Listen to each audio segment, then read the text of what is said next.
आदरणीय सुखदेव जी कहते हैं, राजन इस संसार में, इस भागवत में राधा जी का नाम की चर्चा क्यों नहीं की गई? सुखदेव भगवान कहते हैं, राजन इसलिए इस नाम की चर्चा नहीं की गई क्योंकि भागवत 7 दिन के लिए मिली है। अगर राधा तत्व का विवेचन करने लग गए तो 6 महीने की हमें आराधना लग जाएगी। ये 7 दिन में तो हमसे भागवत सुनी नहीं जाती। 7 दिन तो हम जीव परमात्मा के लिए नहीं निकाल पाता। जीवन में 8वां दिन आया है क्या? जीवन के 7 ही दिन हैं, 8वां दिन तो है ही नहीं। सुखदेव कहते हैं, राजन अगर राधा तत्व का विवेचन होता तो 6 महीने की ऐसी समाधि लगती। परीक्षित जी को तुरंत करंट लगा। कहते सही कह रहे हो आचार्य सुखदेव जी, परमात्मा राधा के वश में है, धारा के वश में नहीं है। परम अर्थात हमारा जीवन ही राधा है, राधा ही जीवन है। जीवनम यस्य राधा, बिना राधा के जीवन अधूरा है। लोग कहते हैं कि महाराज राधा कृष्ण का कोई मिलन नहीं है। ब्रह्मा जी में ने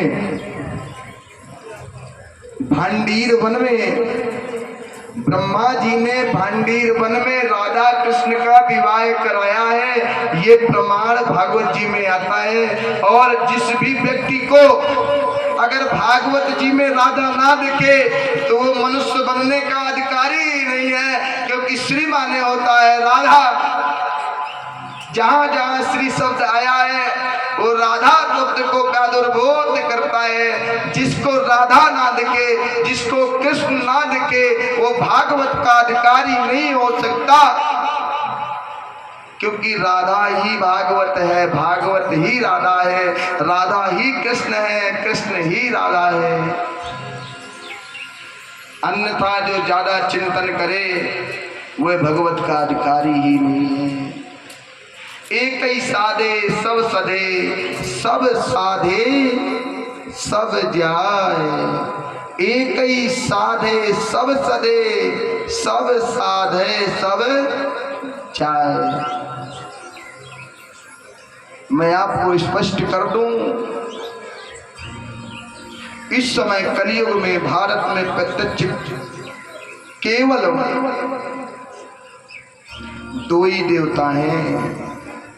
ब्रजमंडल में गोवर्धनाथ जी और दक्षिण भारत में तिरुपति बाला जी।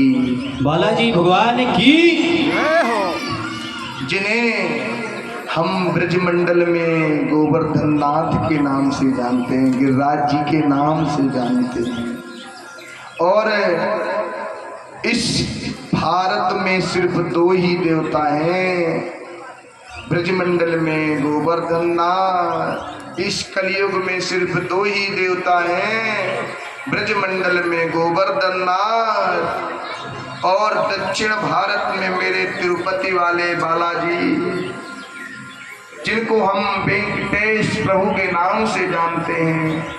रामानुज संप्रदाय के बड़े बड़े संत रसिक उनकी सेवा पूजा करते हैं। ब्रज में समस्त सभी लोगों ने आज गोवर्धन का पूजन किया, गिरिराज जी का पूजन किया। खुर्चन है, खीर मोहन, खीर सा और खुरमी है, खीर खजला जलेबी कलाकंद बालू शाही है, मोहन थार मेवा बाटी मट्ठी मंसूर पाक है, कह के रसगुल्ला संग रबड़ी सुहाई है, भुजिया नमकीन सेब गठिया रस मलाई है। और मधुप श्याम नंद बाबा यशोदा सब सामग्री लेकर के गिरिराज आज भोग को सजायो है। और मेरे गिरिराज धरण हम तुम्हारी शरण। सुंदर उसी स्थान में मानसी गंगा प्रकट हुई हैं। बोल सो मानसी गंगा की जय हो। कल हमने गिरिराज जी का पूजन किया और वहीं मानसी गंगा प्रकट हो गई। जो हमारे मन के पाप होते हैं वो मानसी गंगा में स्नान करने से समाप्त हो जाते हैं। मेरे गोविंद खुद पूजते हैं, आप ही पूजें और आप ही पूजावें। गिरिराज धरण हम तुम्हारी शरण। साल में एक बार गिरिराज जी की परिक्रमा जरूर करा करो। है कोई सज्जन जिन्होंने गिरिराज जी की परिक्रमा कब से नहीं की? कितने महीने हो गए आप गिरिराज जी नहीं गए? हमें जब कथा करनी थी उसके 2 दिन पहले हम वहां से होके आए थे। हरिद्वार भी गंगा स्नान करके आए थे और कथा समाप्त होने के बाद भी हम गंगा स्नान करने जाएंगे। समस्त जो सबके पितरों का जो पूजन है, जो अक्षत है, जो चावल है, यहाँ से ले जाके हम वहाँ विसर्जित करेंगे। पितरों को क्या यहीं हरिनगर में छोड़ के चले जाएंगे? नहीं, आप भले ही नियम को ना कर रहे हो लेकिन हम तो नियम को कर ही रहे हैं, क्योंकि बिना नियम के कोई कार्य में सफलता प्राप्त नहीं होती।